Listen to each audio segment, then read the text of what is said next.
আটা ময়দা কিছুই লাগবে না, হাতে যদি মাত্র 15 মিনিট সময় থাকে এরকম সুন্দর দেখতে সকালের টিফিন একটা তোমরা বানিয়ে নিতে পারো। সকালে ছোট বাচ্চাদের টিফিন বক্সে অথবা নিজেদের সকালের টিফিন রেসিপিতে তোমরা এটা রাখতে পারো। ভীষণই হেলদি আর খেতে কিন্তু অসাধারণ হয়। তো আমি আগের দিন রাত্রে এরকম বিরিয়ানির চাল 1 কাপ মতো আমি ভিজিয়ে রেখেছিলাম। তোমরা এটা রেগুলার যে চালটা ভাত খাও সেই চাল কিন্তু এখানে ভিজিয়ে রাখতে পারো। তো তারপর 1 কাপ মতো এটা হাফ কাপ মতো আমি এখানে সুজি নিয়ে নিলাম।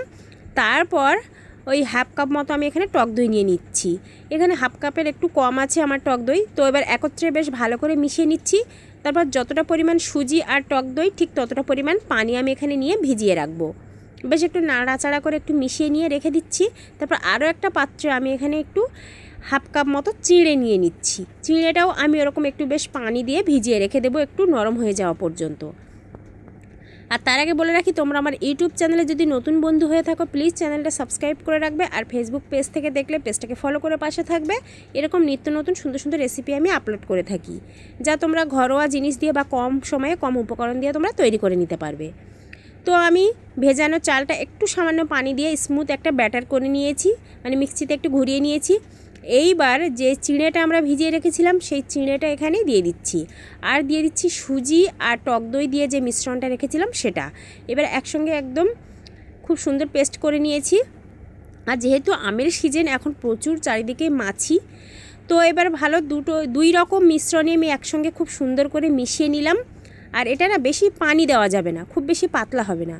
এবার উপর থেকে দিয়ে দিলাম বেশ কিছুটা কালো জিরে, আর দিয়ে দিলাম একটু জিরে, কাঁচা জিরে, আর দিয়ে দিলাম এখানে চিলি ফ্লেক্স।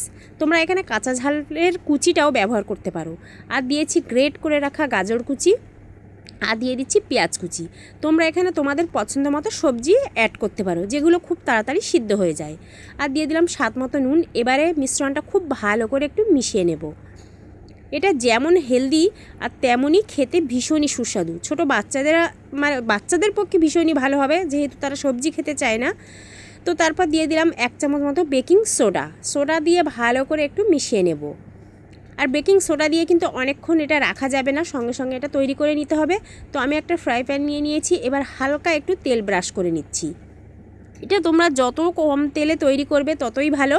তারপর একদম উপর থেকে একটু সাদা তিল আর একটু কালো জিরে আমি ছড়িয়ে দিচ্ছি।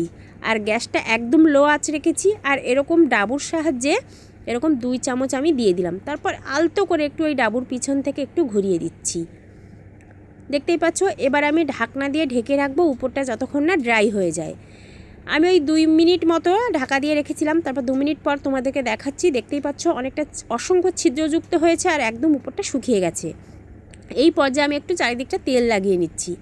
আর আমি যে এত তেল দিয়ে করছি, তোমাদেরও যে সেই একইভাবে অনেকটা তেল দিয়ে করতে হবে এমন কোনো ব্যাপার না, তোমরা এর থেকে অল্প তেলেও করে নিতে পারবে। এবার চারিদিকটা একটু ছাড়িয়ে নিচ্ছি। দেখতেই পাচ্ছ খুব সুন্দরভাবে কিন্তু ছেড়ে আসছে। এইবার আলতো হাতে এটাকে আমি উল্টিয়ে দিচ্ছি। এটা অবশ্যই খুব সাবধানে একটু উল্টিয়ে নিতে হবে। তো দেখতেই পাচ্ছ কতটা সুন্দর লোভনীয় লাগছে।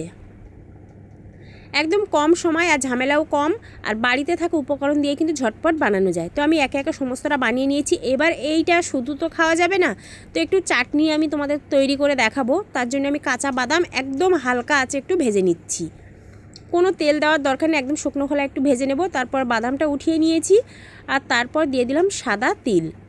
তোমাদের যদি এরকম চাটনি করার সময় হাতে না থাকে তোমরা কিন্তু টমেটোর সসের সাথেও সার্ভ করতে পারো বা শুধুও খেতে পারো, খুব একটা খারাপ লাগবে না।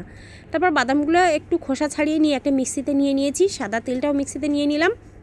দিয়ে দিচ্ছি এখানে অর্ধেক কাঁচা লঙ্কা, যেহেতু ছোট বাচ্চা খাবে আমি ঝালটা একটু কম রাখছি। দিয়ে দিলাম একটু জিরে, আর দিয়ে দিলাম কাঁচা জিরে দিয়েছি, আর দিয়ে দিলাম স্বাদ মতো নুন, একটু ধনিয়া পাতা, পুদিনা পাতা থাকলে তোমরা দিতে পারো, বিট নুনও এখানে ব্যবহার করতে পারো। তারপর অল্প একটু পানি দিয়ে এটাকে আমি পেস্ট করে নিয়েছি। তো তৈরি হয়ে গেছে আমাদের চাটনি।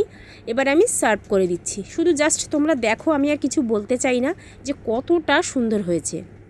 তো তোমরা কি এরকমভাবে আগে কখনো এই রেসিপি ট্রাই করেছো? যদি না ট্রাই করে থাকো আমাকে কমেন্টে জানাতে পারো। আর ট্রাই যদি না করো, আমার এই ভিডিও দেখে তোমরা একবার ট্রাই করতে পারো, সত্যি অসাধারণ লাগে। আর চাটনিটা তো একদম মানে বলার মতো নয়। চাটনিতে যদি এইভাবে দিয়ে একটু মুখে দেওয়া যায় তাহলে সেই স্বাদ। আর এটা না ভীষণই সফট। তো ঝটপট আর দেরি কেন, অবশ্যই রেসিপিটা ট্রাই করো। এরকম হেলদি মানে ঘরোয়া মশলা দিয়ে, ঘরোয়া উপকরণ দিয়ে ঝটপট রেসিপিগুলো আমি আপলোড করে থাকি। তোমরা আমার চ্যানেলটা অবশ্যই সাবস্ক্রাইব করে রাখবে আর পেজটা ফলো করে রাখবে। তো দেখো কতটা সফট হয়েছে। আর যদি ভিডিওটা দেখে তৈরি করো অবশ্যই কমেন্টে জানিও। আল্লাহ হাফেজ।